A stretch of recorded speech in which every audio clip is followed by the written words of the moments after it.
Que a gloriosa paz do nosso Senhor Jesus inunde o coração de cada um que estiver ouvindo.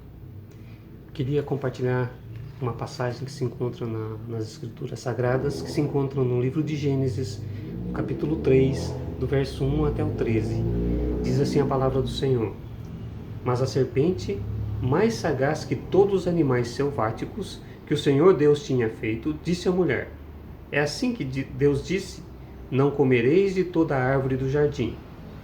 Respondeu-lhe a mulher: Do fruto das árvores do jardim podemos comer, mas do fruto da árvore que está no meio do jardim, disse Deus: Dele não comereis, nem tocareis nele, para que não morrais. Então a serpente disse à mulher: É certo que não morrereis, porque Deus sabe que no dia em que dele comerdes, se vos abrirão os olhos, e como Deus sereis conhecedores do bem e do mal.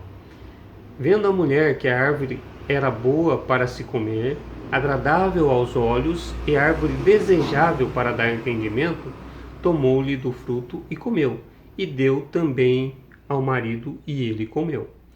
Abriram-se então os olhos de ambos, e percebendo que estavam nus, coseram folhas de figueira e fizeram cintas para si. Quando ouviram a voz do Senhor Deus, que andava no jardim pela viração do dia, esconderam-se da presença do Senhor Deus, o homem e a mulher, por entre as árvores do jardim. E chamou o Senhor Deus ao homem, e lhe perguntou: Onde estás? Ele respondeu: Ouvi a tua voz no jardim e, porque estava nu, tive medo e me escondi. Perguntou-lhe Deus: Quem te fez saber que estavas nu? Comeste da árvore de que te ordenei que não comesses? Então disse o homem: A mulher que me deste por esposa, ela me deu da árvore e eu comi. Disse o Senhor Deus à mulher: Que é isso que fizeste? Respondeu a mulher: A serpente me enganou e eu comi. Vamos orar? Senhor nosso Deus, nós queremos te agradecer pela tua palavra, te agradecer pelas nossas vidas, te agradecer, Senhor, pela nossa saúde, te agradecer, ó Deus, porque tu és o Deus zeloso que cuida de nós. Te agradecemos, ó Deus amado, por cada vida que se encontra agora ouvindo a tua palavra. Pedimos, ó Pai amado, que o Senhor venha falar conosco. Peço, Senhor, em especial, que eu não venha atrapalhar a tua obra. Peço também, Senhor, que o Senhor perdoe nossos pecados, ajuda-nos na nossa fraqueza e que o Senhor seja presente, Senhor, no lar de cada um que está ouvindo. Te agradecemos, ó Deus, por tudo que o Senhor tem feito e por tudo que vai fazer, em nome de Jesus. Amém. Amém. Essa passagem é bastante interessante, mas eu queria começar destacando o versículo 1. O inimigo começa falando, mentindo, na verdade, né? O inimigo é sem vergonha, ele mente descaradamente. Ele distorce a palavra de Deus. Ele começa mentindo, falando que Deus tinha falado para a mulher que eles poderiam comer de qualquer árvore que se encontrasse no jardim, né? Isso também o inimigo fez na tentação de Jesus. Ele pegou versículos isolados e foi distorcendo a palavra de Deus. Então, a gente tem que tomar cuidado, né, para não distorcer a palavra de Deus. Às vezes, para justificar um erro ou algo desse tipo, a gente pega versículos isolados, né, e tenta justificar o que a gente fez, o nosso erro. E não é isso que Deus quer. Bom, só para exemplificar, né, tem aquele versículo que fala: Tudo posso naquele que me fortalece, que se encontra em Filipenses 4,13. E não é tudo que eu posso. Quando Paulo falou isso, ele falava que podia sofrer pela palavra de Deus, podia estar feliz, ele sabia viver na fartura, ou sabia viver na pobreza, mas sempre com o auxílio de Deus, com a orientação de Deus. E aí Eva responde então para o inimigo, né, que eles podiam comer de todas as árvores, menos daquela que se encontrava no centro do jardim. E aí o inimigo pega e começa tentar a mulher falando que eles iriam, se comessem daquele fruto, iriam ser como se fossem Deus, né? E conheceriam o bem e o mal. E quando a mulher olha para a árvore, ela vê o fruto. Se a gente for parar para ver no versículo 6, né? Fala que, olhando aqui no versículo 6, fala que, vendo a mulher que a árvore era boa para se comer, agradável aos olhos e árvore desejável para dar entendimento, tomou o fruto e comeu. Então a gente vê que muitas vezes, acho que a maioria das vezes, né, o pecado não se apresenta como algo ruim, como algo asqueroso, como algo que a gente não é bom, não é agradável, né? Mas sim como algo agradável, algo bom de se ver, algo desejável, né? E a gente tem que tomar muito cuidado com isso, exatamente quando algo é muito bom, algo desejável, mas é errado, a gente não pode cair na tentação. Mas somos humanos e muitas vezes a gente cai, né? Eva come então do fruto, né? E dá para Adão, e Adão come também, né? Então, quando Adão e Eva comem do fruto, a Bíblia fala que eles pecam. Por quê? Porque eles desobedecem a Deus. E quando desobedecemos a Deus, nós estamos pecando, porque não estamos fazendo a vontade de Deus ou aquilo que Deus nos ordenou a fazer. E aí, o Espírito Santo normalmente nos convence desse pecado. Ele vem e fala, olha, você errou, né? A gente costuma dizer até que a consciência pesa, mas não é a consciência pesa, é o Espírito Santo trabalhando em nosso coração, falando que a gente pecou, né? E a primeira reação, normalmente, que se tem é se esconder, né? E é isso que Adão e Eva faz. Quando ouviram a voz de Deus no jardim, o que eles fizeram? Eles se esconderam entre as árvores.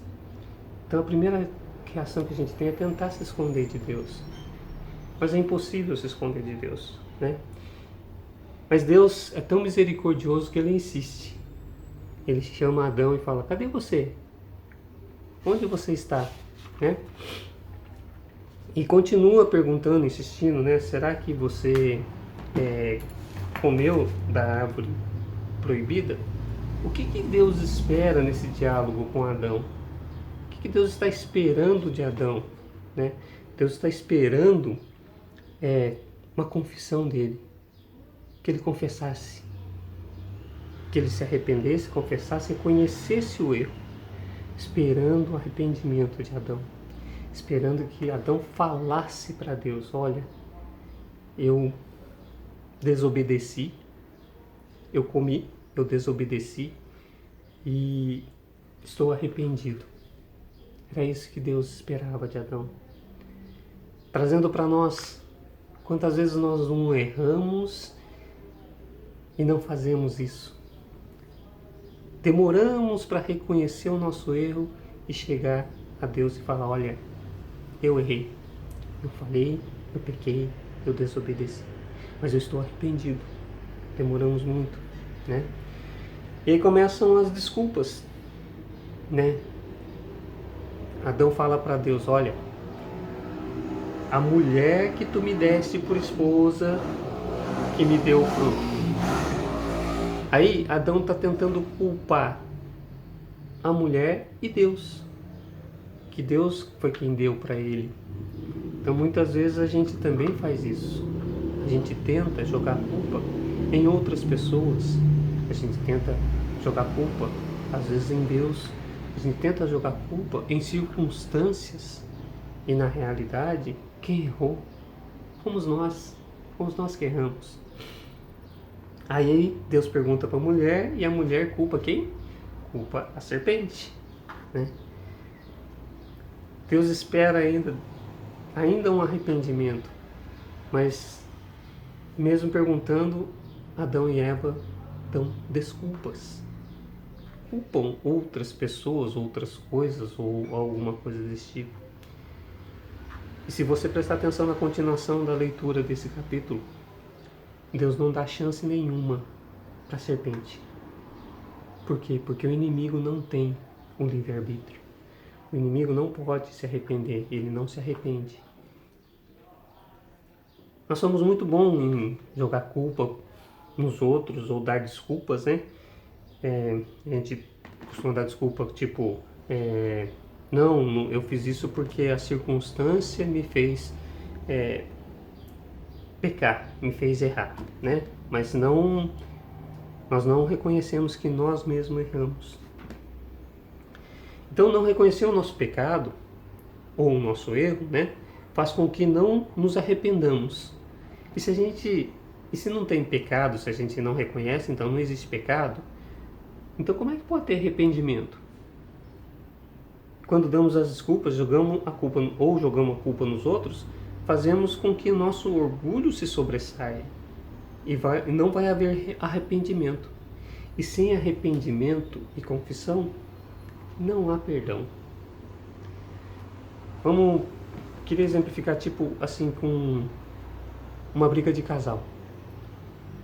Quando a gente briga, ou um relacionamento, quando a gente tem alguma divergência, alguma discussão, o que acontece? Normalmente um se isola do outro e fica pensando, eu tô certo, a outra pessoa é que tá errada, a outra pessoa é que tem que vir pedir perdão, desculpa pra mim, não é?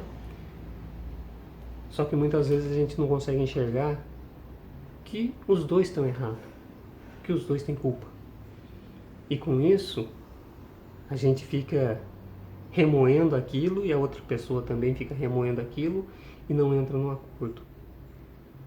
Tão mais fácil quando a gente...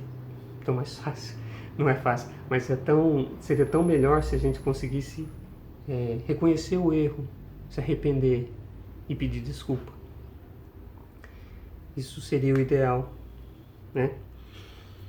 Mas vamos abrir a Bíblia em Lucas 18, do versículo 9 ao 14, que é fala sobre a parábola do fariseu e publicano. Então, Lucas,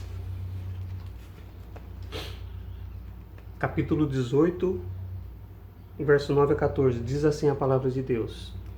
Propôs também esta parábola a alguns que confiavam em si mesmos, por se considerarem justos e desprezavam os outros. 2 homens subiram ao templo com o propósito de orar, um fariseu e outro publicano. O fariseu, posto em pé, orava de si para si mesmo, desta forma: Ó Deus, graças te dou, porque não sou como os demais homens, roubadores, injustos, adúlteros, nem ainda como este publicano. Jejuo 2 vezes por semana e dou o dízimo de tudo quanto ganho. O publicano, estando em pé, longe, não ousava nem ainda levantar os olhos ao céu, mas batia no peito, dizendo: Ó Deus, sê propício a mim, pecador. Digo-vos que este desceu justificado para a sua casa, e não aquele, porque todo o que se exalta será humilhado, mas o que se humilha será exaltado. Podemos ver então a diferença entre o fariseu e o publicano nessa passagem. O fariseu acha que não tem pecado, o fariseu acha que é perfeito, mas ele se compara com outros piores que ele, né? Ladrões, né? Adúlteros, mas ele não se compara com pessoas melhores que ele. E esse pensamento muitas vezes cai em nosso coração. A gente se compara com outras pessoas que são piores que a gente, mas e as que são melhores que a gente não consegue comparar. E o publicano, por sua vez, reconhece seu pecado, reconhece seu erro e clama a Deus pelo perdão. Essa é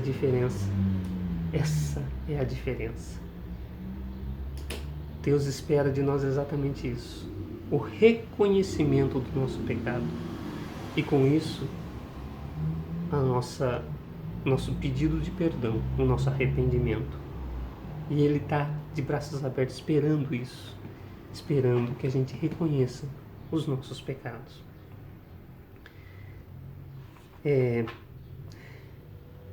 Não reconhecer o pecado pode ser mais que orgulho.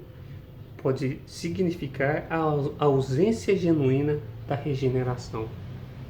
A gente só vai ser regenerado, restaurado ou justificado, como diz a palavra, quando a gente reconhece o nosso pecado. Em 1 João 1, 8, 10, fala assim. 1 João 1, 8, 10.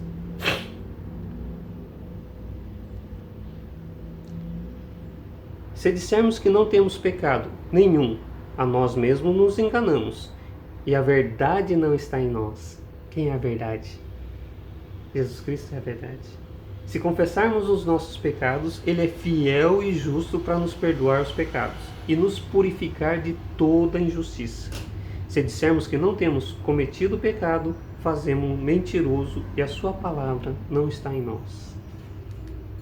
Deus perdoa o pecado e não a justificativa ou as desculpas.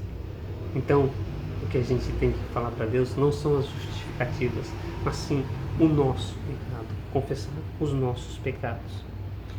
E Deus honra nosso reconhecimento do pecado quando a gente reconhece o nosso erro.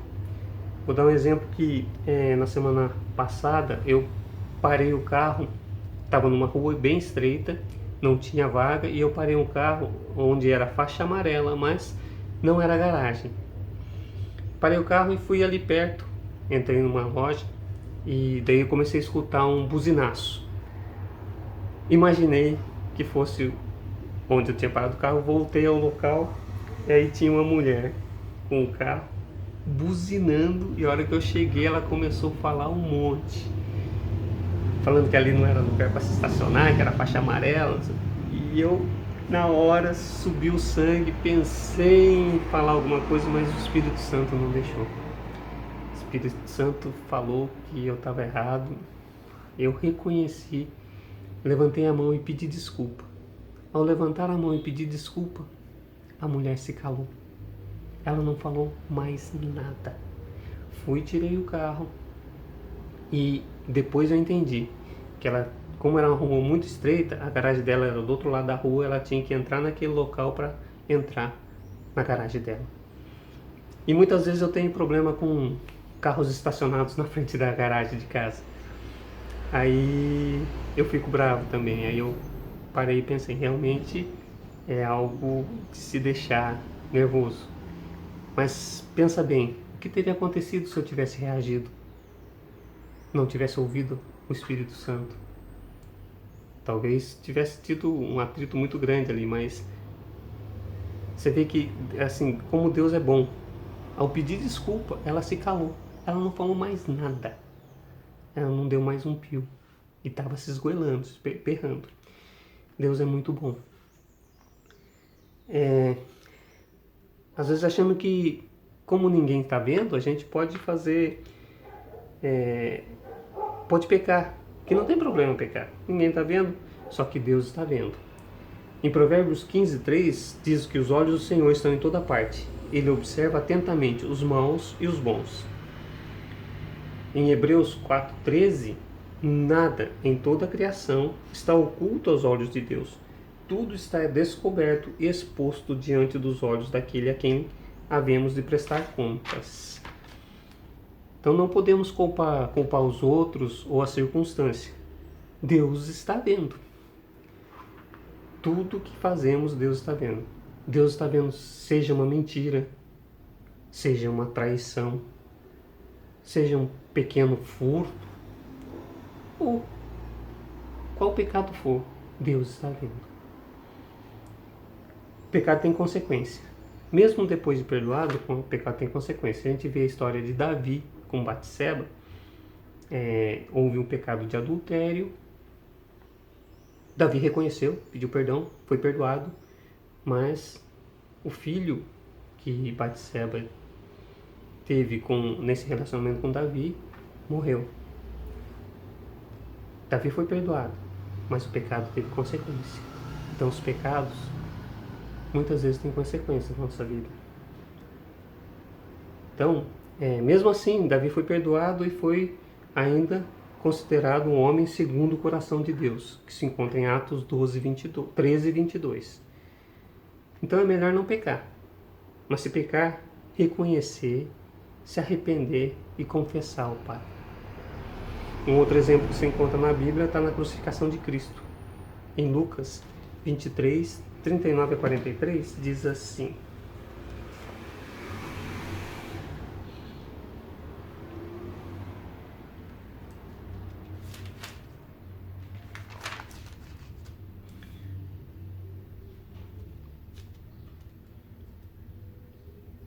um dos malfeitores crucificados blasfemava contra ele, dizendo: não és tu o Cristo? Salva-te a ti mesmo e a nós também. Respondeu-lhe, porém, o outro, repreendendo, dizendo: nem ao menos temes a Deus, estando sob igual sentença? Nós, na verdade, com justiça, porque recebemos o castigo que os nossos atos merecem. Mas este nenhum mal fez. E acrescentou: Jesus, lembra-te de mim quando vieres no teu reino. Jesus lhe respondeu: em verdade te digo que hoje estarás comigo no paraíso. Bastante interessante, porque aqui tem dois ladrões e Jesus Cristo. E um dos ladrões, além de não reconhecer o erro, ainda blasfema contra Jesus. O outro reconhece o erro, fala que ele está sendo crucificado porque ele merece, porque ele é pecador, e pede para Jesus para que lembre dele quando Jesus estiver no reino. E Jesus o perdoa. Então, aqui a gente tem um ladrão que morreu com pecado dentro de si e sobre si. Um ladrão que morreu como pecador, mas sem a culpa sobre si, porque Jesus levou a sua culpa. Jesus morreu com pecado sobre si, os nossos pecados, mas não tinha pecado. Ele não era pecador. Jesus levou sobre si os nossos pecados. É isso que diz a Escritura. Então, não vamos dar desculpa, mas vamos reconhecer os pecados, nos arrepender e confessar ao Pai.